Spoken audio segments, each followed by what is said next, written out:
Number 3. Give documents to your lender. Which documents do you need to submit to your mortgage lender?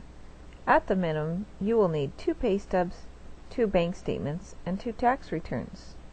Be prepared with your employer's name, address, and phone number for the HR department. Also, you'll need your landlord's name, address, and phone number.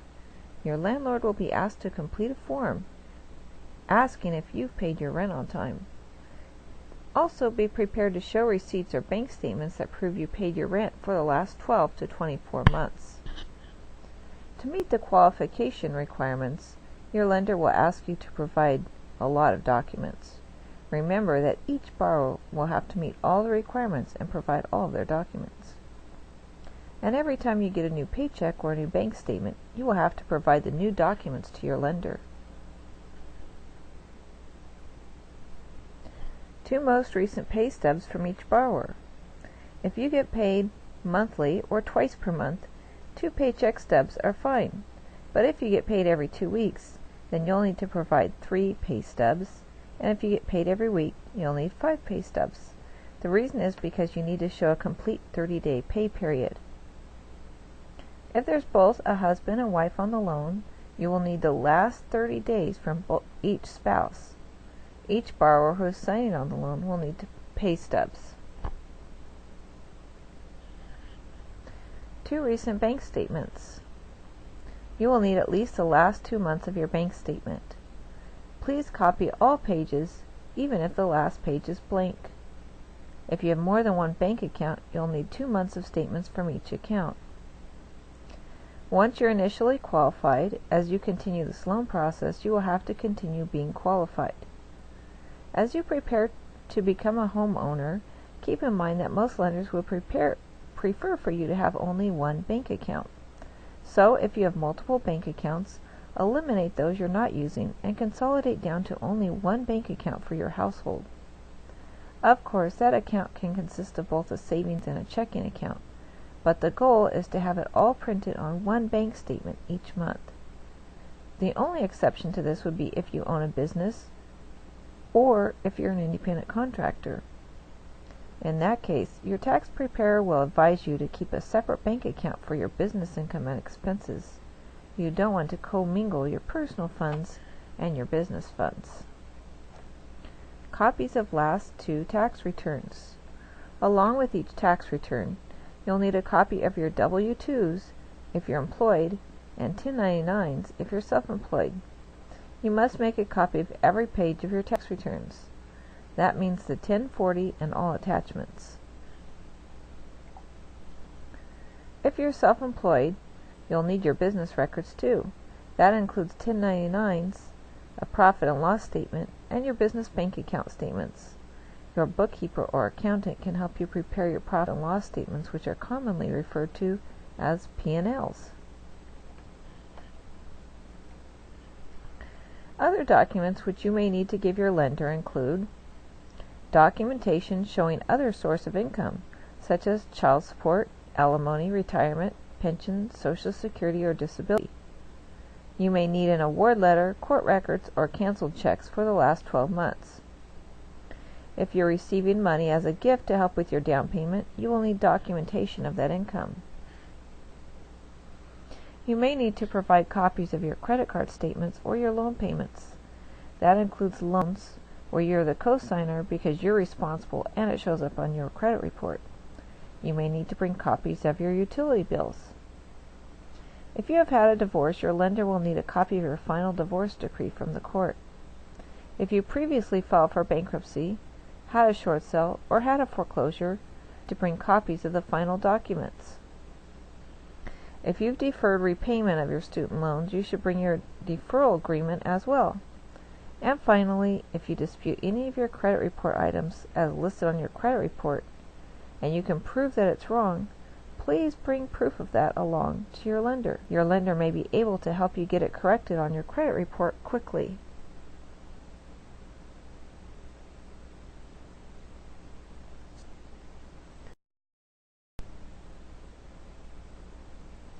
Number 4, get qualified. The first step to get pre-qualified for a mortgage loan is to complete a 1003 loan application. Now we're ready to get pre-qualified. You found a great lender to work with. You're going to need to fill out the loan application form. It's called the 1003 Freddie Mac form. The application is a 4-page form on legal-size paper with lots of questions. You're going to write down your employment information going back at least 2 years, your residences for the past 2 years, and list all outstanding loans and credit. Remember that your credit report will be compared to this list, so make sure it's accurate.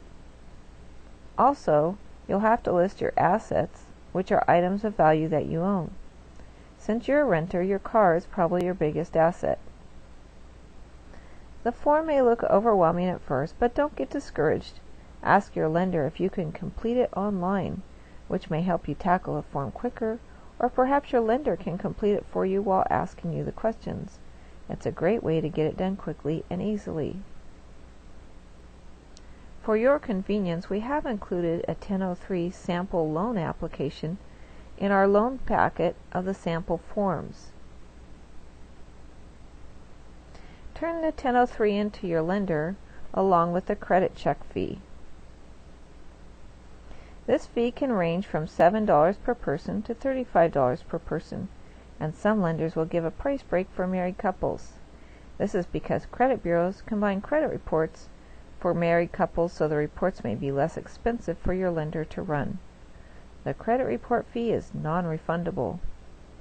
Some people may be nervous about having a lender run their credit report, but since you've already checked your credit report, like we showed you, you can feel confident about your credit report. In fact, you may even want to take a copy of your credit report into the lender and show that you're being proactive. The lender will still have to run the credit report from their computer anyway. If you switch to another lender, your credit report will be run again. Having your credit report pulled so frequently can lower your credit score.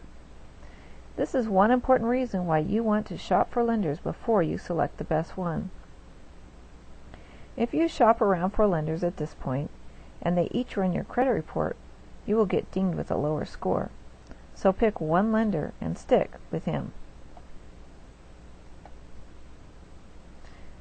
Your lender will calculate your loan amount and payments and down payment needed.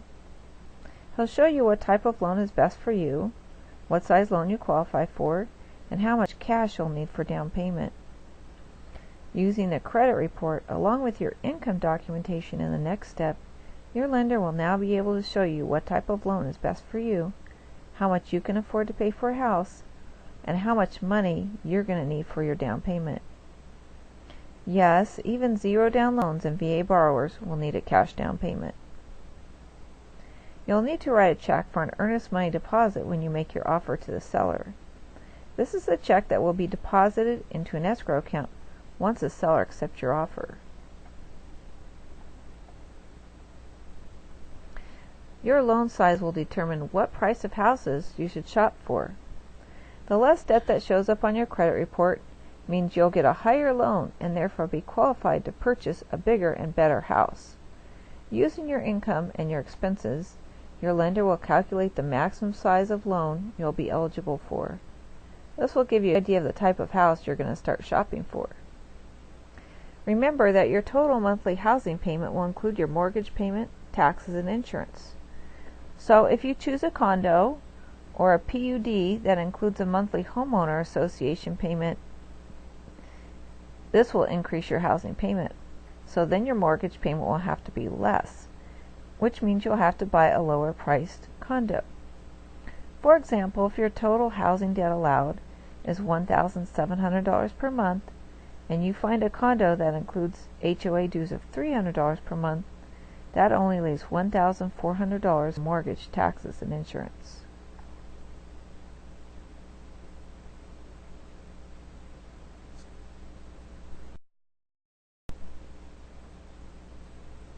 Number 5. Calculate monthly payment. At this point, your lender will crunch the numbers and give you some estimates. How much house can you afford, according to your lender's calculations? Also, your lender will be providing a good faith estimate form, known as the GFE, which outlines the loan terms, the rate, and other important costs. Ask your lender to calculate your complete monthly payment, including PITI and HOA.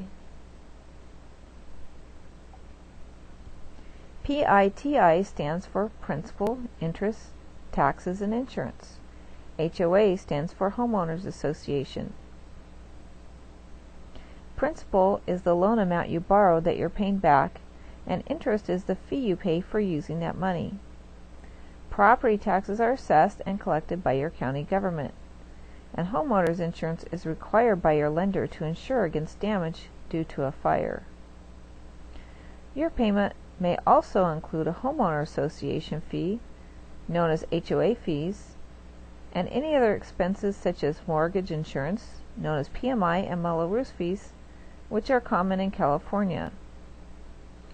HOA fees are part of the payment when you live in a condo or a PUD, which stands for Planned Unit Development. These are also known as CIDs, Common Interest Developments, and also known by other names. The fees are collected to maintain the private property in the community, such as streets, parks, swimming pool, building exterior, yards, and other common areas. Mortgage insurance, also known as private mortgage insurance or PMI, is required by some lenders when you don't have a large enough down payment. It helps to protect the lender by covering any losses that may incur if you default on your loan. Also, some communities have additional fees such as the Mello-Roos tax, which is common in California housing tracts that were built in the last 20 years. The lender will calculate your housing ratio and your debt-to-income ratio. So all of these fees must be within your housing budget as determined by your lender. Also remember that the lower the interest rate, the more house you can afford. Calculate how much you'll be able to deduct on your income tax return from your mortgage interest payments. This is more complex and varies by your individual situation. It depends upon what tax bracket that you're in and what itemized deductions you'll already be taking. As a renter, you are probably filing Form 1040-EZ federal tax return. But as a homeowner, you'll now be filing a 1040-A tax return if you want to take the itemized deductions instead of the standard deductions. Remember that your tax deduction will be annually when you file your taxes, but you can divide that by 12 to find out approximately how much savings you would be netting each month.